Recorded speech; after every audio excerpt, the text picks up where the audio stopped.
नमस्कार। स्टडी अभियान YouTube channel में आप सभी का स्वागत है। मैं हूं काकू और आपके समक्ष एक नए टॉपिक को लेके आया हूं और वो टॉपिक है भारत के प्रधानमंत्री का चुनाव कैसे होता है, उन्हें कितनी सैलरी मिलती है, उनके लिए निवास स्थान कहां पर है और उनकी शक्तियां क्या है, राष्ट्रपति के साथ उनका रिलेशन कैसा है, कैबिनेट के साथ उनका रिलेशन किस तरीके का है। तो आइए इन सारे कंटेंट्स पर प्रकाश डालने का प्रयास करते हैं। प्राइम मिनिस्टर, पहले इंट्रोडक्शन जानेंगे कि जो प्राइम मिनिस्टर है, prime minister is the head of A cabinet and leader of ministers in the executive branch of government, often in a parliamentary और सेमी प्रेसिडेंशियल सिस्टम। जो पार्लियामेंट्री या संसदीय शासन प्रणाली और जो अर्ध राष्ट्रपति शासन प्रणाली होती है, वहाँ पर क्या होता है कि प्रधानमंत्री वो कैबिनेट का हेड होता है और जो एग्जीक्यूटिव होती है, जो कार्यपालिका होती है, वो उसका भी वास्तविक हेड या अध्यक्ष होता है। In the parliament form the prime minister is the presiding and actual head of government and the head of executive branch. वो क्या करता है कि सरकार का भी मुखिया होता है और जो एग्जीक्यूटिव होती है, कार्यपालिका होती है, उसका भी वास्तविक अध्यक्ष होता है। अब जानते हैं हिस्टोरिकल बैकग्राउंड कि जो ये कंसेप्ट ऑफ प्राइम मिनिस्टर कहाँ से आया, इसकी शुरुआत कहाँ से होती है, इसके बारे में जानते हैं। The term prime minister in the current sense originated in the 18th century in the United Kingdom when members of parliament disparagingly only use the title in reference to Sir Robert Walpole, whose official title was First Lord of the Treasury, Prime Minister। सबसे पहले जो इसकी शुरुआत है 18वीं शताब्दी में हुई, जब 1721 में रॉबर्ट वालपोल, उन्हें जो इंग्लैंड का हाउस ऑफ कॉमन्स है उसका अध्यक्ष चुना गया, तो उन्हें यह टाइटल दिया गया प्राइम मिनिस्टर का। और रॉबर्ट वालपोल को ही वर्ल्ड का पहला प्राइम मिनिस्टर माना जाता है, जिसे कि प्रधानमंत्री बोला गया। तो वहां से इसकी शुरुआत होती है इंग्लैंड से। आइए आगे चलते हैं। Indian constitution and the prime minister of India. Bharat के संविधान में प्राइम मिनिस्टर के बारे में क्या क्या प्रावधान किए गए हैं, किस अनुच्छेद में भारतीय प्रधानमंत्री के होने की बात की गई है, आइए इन बिंदुओं पर भी प्रकाश डालते हैं। Article 53 clause 1 of Indian constitution, भारतीय संविधान का अनुच्छेद 53 खंड 1, ये क्या बात करता है, आइए जानते हैं। The executive powers of the Indian shall be vested in the president and shall be exercised whether directly or through subordinate officials in accordance with the constitution।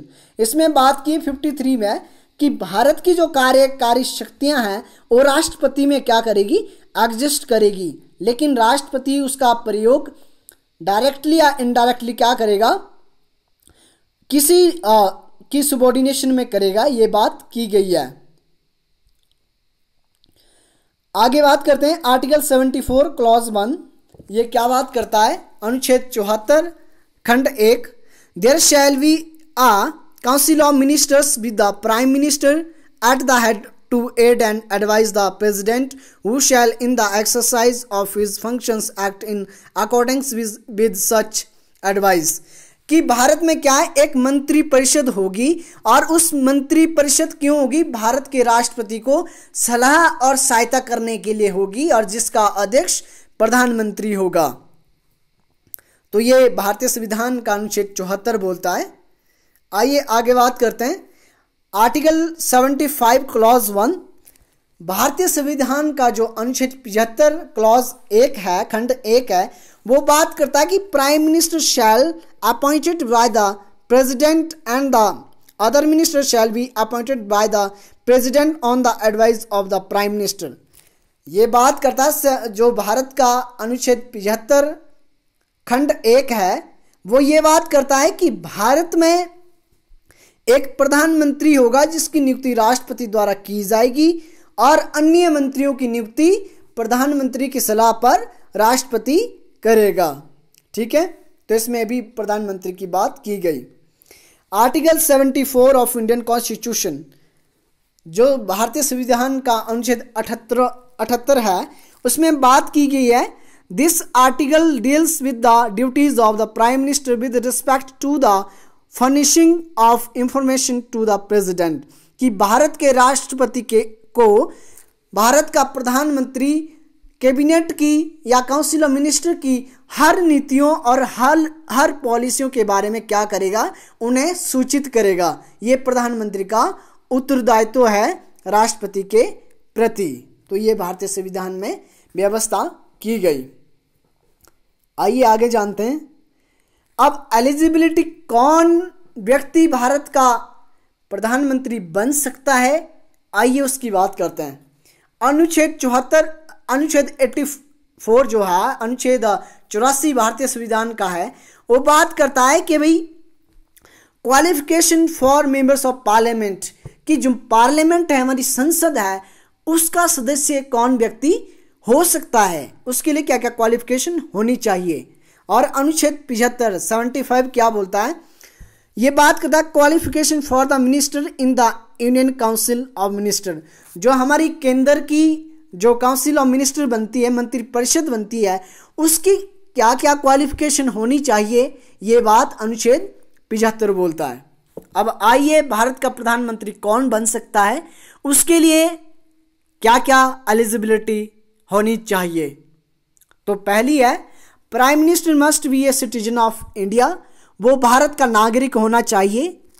दूसरी बात, ही must B A member of the Lok Sabha और the Rajya Sabha, वो या तो लोकसभा का सदस्य होना चाहिए या राज्यसभा का सदस्य होना चाहिए। ठीक है। तीसरी है, he must be above 25 year of the age in the case of Lok Sabha and 30 year in the case of Rajya Sabha. अगर प्रधानमंत्री लोकसभा से बनता है तो उसकी आयु 25 वर्ष से ज़्यादा होनी चाहिए। अगर कोई भी व्यक्ति वो राज्यसभा का सदस्य है और वो प्रधानमंत्री बनता है तो उसकी जो आयु है वो 30 वर्ष से ज़्यादा होनी चाहिए। ठीक है, ये बात की गई भारत के प्रधानमंत्री बनने की योग्यता के लिए। अब जानते हैं भारत का जो प्रधानमंत्री बनता है उसकी अपॉइंटमेंट या नियुक्ति कैसे होती है। अनुच्छेद 75, जैसे कि पहले भी मैंने मेंशन किया, कि वो बात करता है कि भारत के राष्ट्रपति है वो भारत के प्रधानमंत्री का चुनाव करेगा। ठीक है, ये बात की गई, लेकिन संविधान में कहीं भी ये बात नहीं की गई कि भारत के प्रधानमंत्री का चुनाव किस तरीके से होगा, कैसे होगा, ये बात नहीं की गई। तो भारत में क्या होता है कि राष्ट्रपति प्रधानमंत्री की नियुक्ति करता है और वो ऐसे व्यक्ति को प्रधानमंत्री नियुक्त करता है जिस व्यक्ति को या जिस पार्टी को लोकसभा में बहुमत प्राप्त हो, मेजॉरिटी मिले, उस पार्टी का कोई भी नेता क्या कर सकता है, प्रधानमंत्री बन सकता है। लेकिन अगर किसी भी व्यक्ति को किसी भी पार्टी को अगर लोकसभा में बहुमत प्राप्त नहीं होता है तो उस केस में भारत का राष्ट्रपति क्या कर सकता है, अपनी जो डिस्क्रिशनरी पावर है, जो उनकी विवेक अधीन शक्तियां हैं, उसका प्रयोग करके वो ऐसे व्यक्ति को प्रधानमंत्री बना सकता है या ऐसे पार्टी के नेता को प्रधानमंत्री बना सकता है जिनकी लोकसभा में सबसे ज़्यादा सीटें आई हो, या अगर कोई अलायंस बना हुआ है, कोई गठबंधन बना है, तो ऐसे गठबंधन के नेता को राष्ट्रपति भारत का प्रधानमंत्री बना सकता है जिनकी लोकसभा में ज़्यादा सीटें आई हो। तो ये जो ना व्यवस्था की गई है। कुछ यहाँ पर डिस्क्रिशनरी पावर है, डिस्क्रिशनरी पावर्स, जो कि भारत के राष्ट्रपतियों के द्वारा की गई है।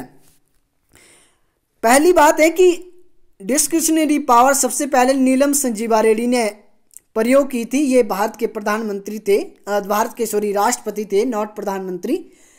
तो नीलम संजीवा रेड्डी ने क्या किया कि जैसे ही मोरारजी देसाई जो कि भारत के पहले गैर कांग्रेस प्रधानमंत्री बने थे, 1979 में जैसे ही उनकी गवर्नमेंट का डिक्लाइन होता है, पतन होता है, उसके बाद नीलम संजीवा रेड्डी ने चरण सिंह को भारत का प्रधानमंत्री बनाया और उन्हें ये बोला कि आपको विद इन 1 मंथ लोकसभा में क्या करना है, अपनी मेजोरिटी पेश करनी है। तो ये पहली बार डिस्क्रिशनरी पावर 1979 में या 1979 में नीलम संजीवा रेड्डी ने प्रयोग की थी। दूसरी ज्ञानी जेल सिंह है, इन्होंने क्या किया, इन्होंने 1984 में जब श्रीमती इंदिरा गांधी की हत्या की गई तो उस समय इन्होंने जो एक एक्टिंग प्राइम मिनिस्टर जो इससे पहले काम करता था, जैसे पंडित जवाहरलाल नेहरू की मृत्यु के बाद तुरंत उनके मृत्यु के तुरंत बाद गुलजारी लाल नंदा को भारत का कार्यकारी प्रधानमंत्री बनाया गया। तो ज्ञानी जेल सिंह ने ऐसा नहीं किया, उन्होंने राजीव गांधी को भारत का प्रधानमंत्री बनाया और जो एक कार्यवाहक जो प्रधानमंत्री की जो एक प्रथा थी उसको खत्म किया। हालांकि उसके बाद भारतीय राष्ट्रीय कांग्रेस पार्टी ने राजीव गांधी को ही अपने दल का नेता बनाया और वो ही भारत के प्रधानमंत्री बने। लेकिन एक जो प्रथा थी, एक कि किसी भी प्रधानमंत्री की तत्कालिक मृत्यु होने के बाद एक कार्यवाहक प्रधानमंत्री हुआ करता था, तो वो प्रथा ज्ञानी जेल सिंह ने खत्म की। तो आइए आगे चलते हैं। प्राइम मिनिस्टर, अब यहाँ पर क्या है, दिल्ली हाई कोर्ट ने 1980 में एक निर्णय दिया और उन्होंने ये बोला, दिल्ली हाई कोर्ट ने ये बोला कि ये जरूरी नहीं है कि अगर किसी व्यक्ति को प्रधानमंत्री बनाया जा रहा है तो वो उसी समय जो ना लोकसभा में मेजोरिटी पेश करें या उससे पहले जो ना वो लोकसभा में मेजोरिटी पेश करें। तो उन्होंने कहा कि ऐसा जरूरी नहीं है। अगर कोई भी व्यक्ति भारत का प्रधानमंत्री नियुक्त होता है तो उसे एक निश्चित सीमा के अंदर उसे कुछ समय दिया जाए और उस समय सीमा के अंदर उसे लोकसभा में अपनी मेजोरिटी पेश करनी पड़ेगी, मेजोरिटी बतानी पड़ेगी। तो ये दिल्ली हाई कोर्ट ने ये स्टेटमेंट दी थी 1980 में। अब ऐसे प्रधानमंत्री भारत के जो कि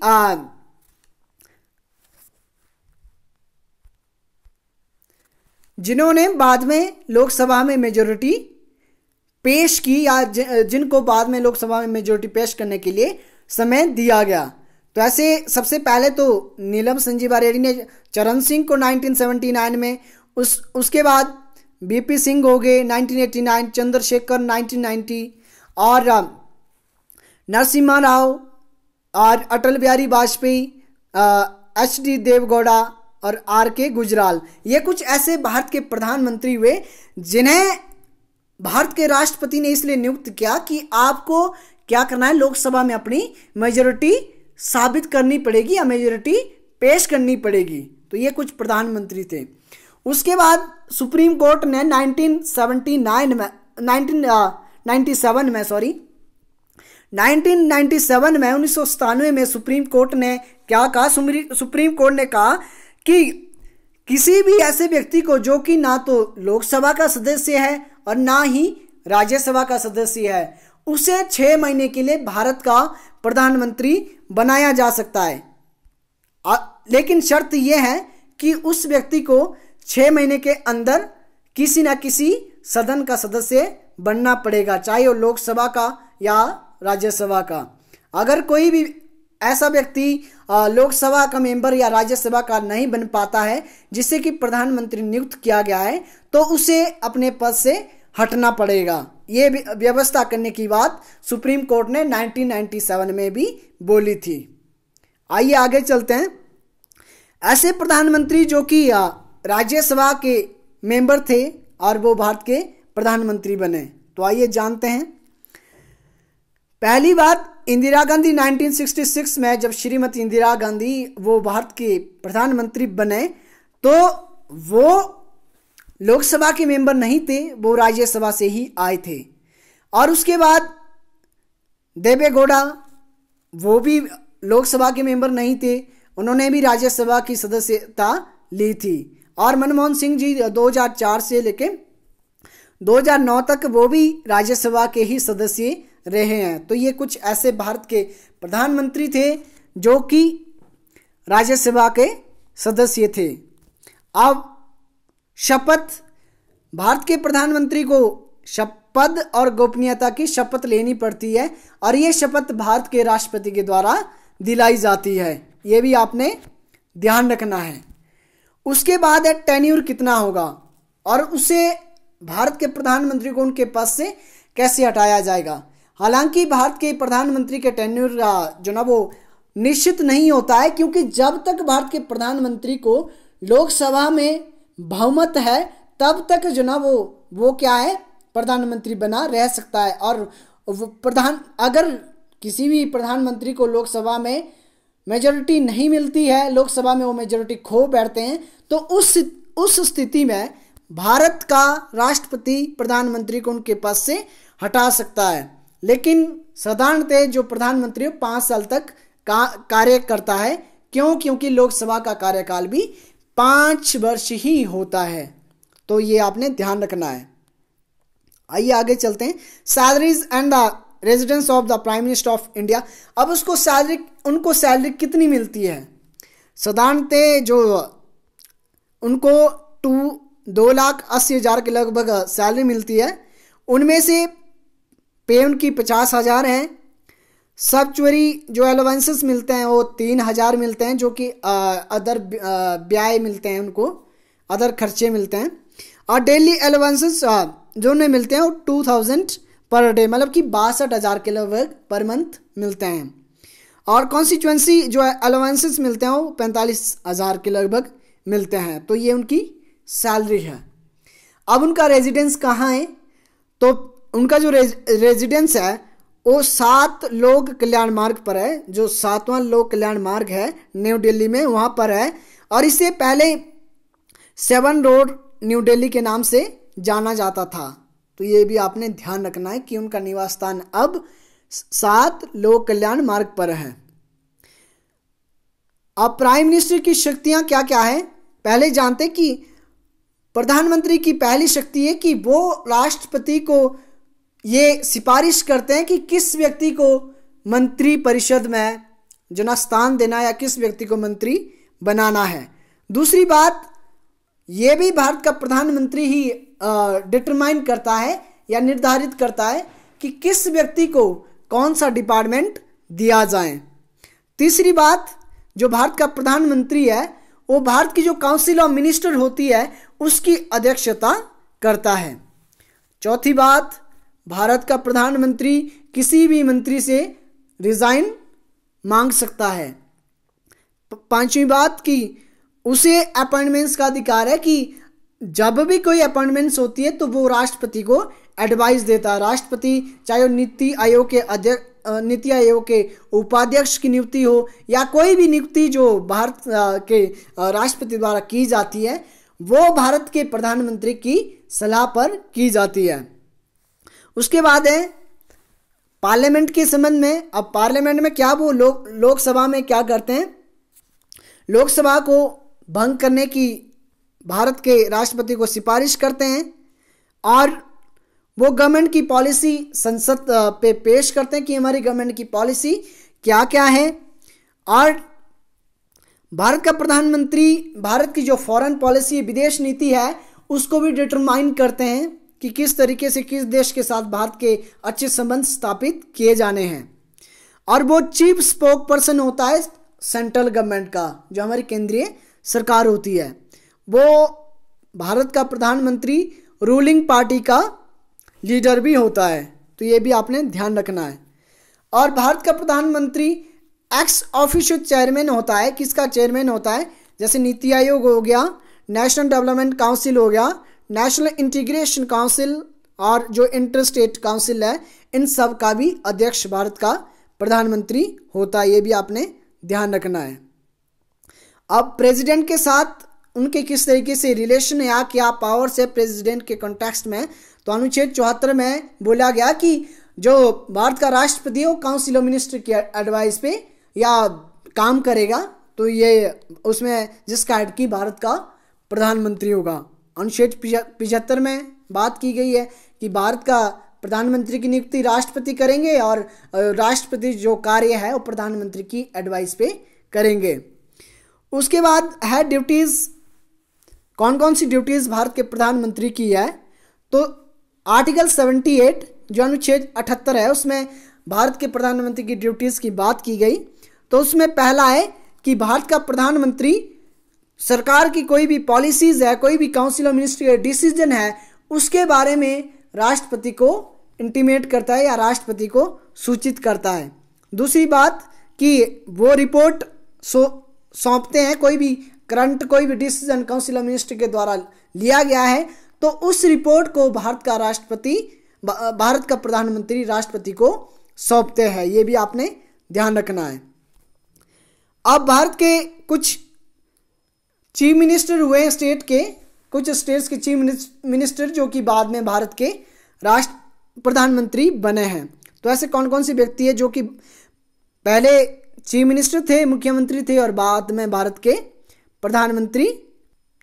6 ऐसे मुख्यमंत्री रहे हैं भारत के जो कि बाद में भारत के प्रधानमंत्री भी बने हैं। तो पहला है Morarji Desai, Charan Singh, VP Singh, PV Narasimha Rao, HD Deve Gowda और नरेंद्र मोदी। ये 6 भारतीय राज्यों के मुख्यमंत्री रहे हैं जो कि बाद में प्रधानमंत्री भी बने हैं। कुछ interesting fact about the Indian prime minister, कुछ ऐसे फैक्ट है जिनको कि आपने याद रखना है जो कि कई एग्जाम में पूछ भी लिए जाते हैं।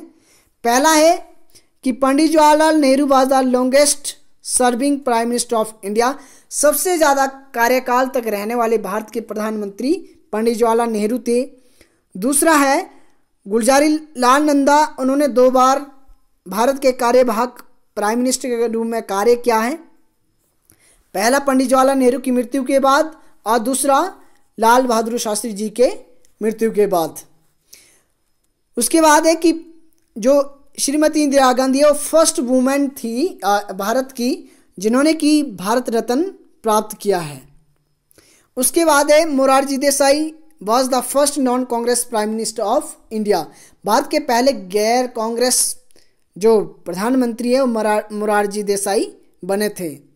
राजीव गांधी भारत के सबसे यंग प्रधानमंत्रियों में से एक बने हैं।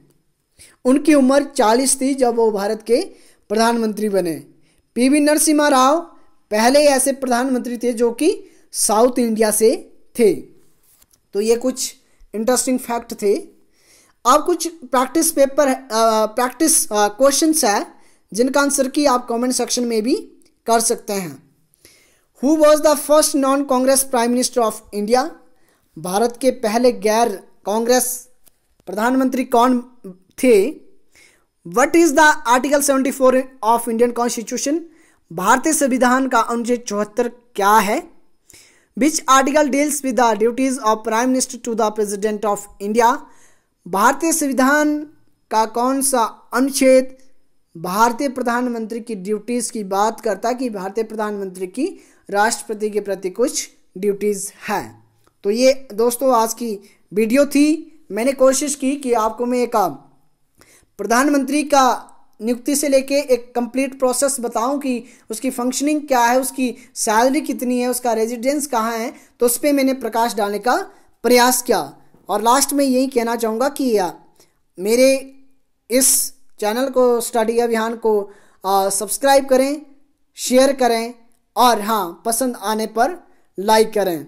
तो मिलते हैं एक नए टॉपिक के साथ, नई वीडियो के साथ। तब तक के लिए जय हिंद, जय भारत।